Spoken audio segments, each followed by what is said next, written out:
Hi, I'm Claire Cox, and this is my water sustainability portfolio.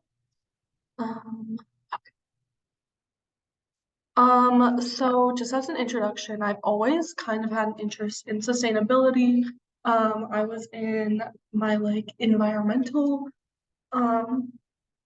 sustainability class in high school, so it's always been something I'm interested in. But the water process and things like that is something that I haven't really had a lot of knowledge on. And I never really knew the details surrounding how water is processed. And so when I saw this class, it looked really interesting and it seemed like it would match up with some of my interests. And that's kind of why I decided to take it. But yeah, so I've always had an interest in sustainability um, and like resource management, but I didn't really know the science around it. So my personal water use and cost. So my total cost was $22 and my total use for the month was 997 gallons. And this calculated all the things that um is kind of like surface level that you would think to calculate, like toilet, shower, laundry, cooking, etc. Um, and then once I was able to calculate my daily water use, um, I just multiplied it by 30 and got to my monthly. And then to find the cost, I used the personal water cost calculator that was given in class, and I got $22. So my food water footprint, sorry. I had 560 gallons consumed for my diet, 1,070 consumed for transportation, and then that was 1,725 total. So this kind of showed the water that you were able to calculate outright, and then we used the calculator given to us in class. I was super interested in this. This was probably my favorite part because you could see the behind the scenes water and how much it took to make like a burger, or how much water is behind the scenes. And it really opened my eyes to how water is used in every process for everything. Um, so I think the transportation water is the one that surprised me the most because I do love driving so much.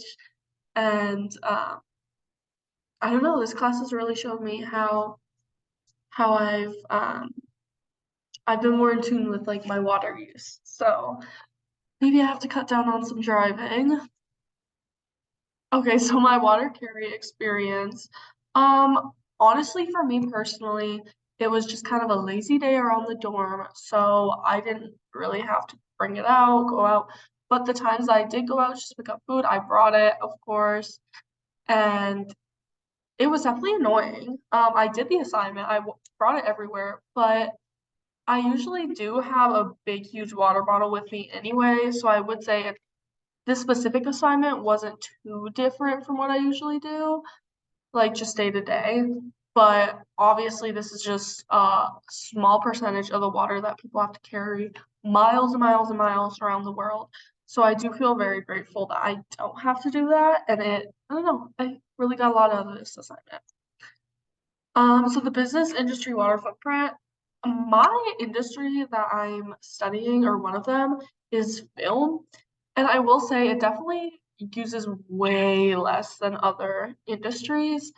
Um, like on set, the most water is used like on set, basically. So after kind of researching a little bit, um, it basically told me that bottled water is really popular on set, and that's not the greatest for the environment, obviously, single-use plastics. Um, and there was a little bit of concern about the California drought. Um, it might mess up film production, but it wasn't really a big deal because water's not super used in the industry.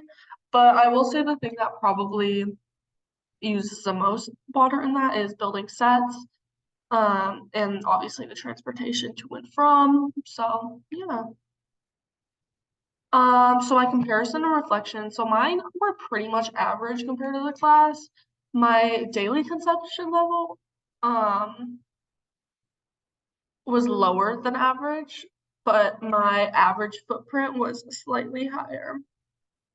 I think for me, lowering transport is a big way to cut down these water use, and I honestly have. Like, I have been walking more and just trying not to drive everywhere. So there's that. And then overall, I've just learned a lot about the water, or a lot about how the water that we use the most is not being seen. And I would say the most stunning thing, was learning about the water use in farming and food, as well as just the sheer amount I use every day doing normal everyday things. And I think this class has made it more clear that the overconsumption of goods is directly correlated with the overconsumption of water. And then just my references, one was from me, my photo, and then the other ones were from um, some articles from my class.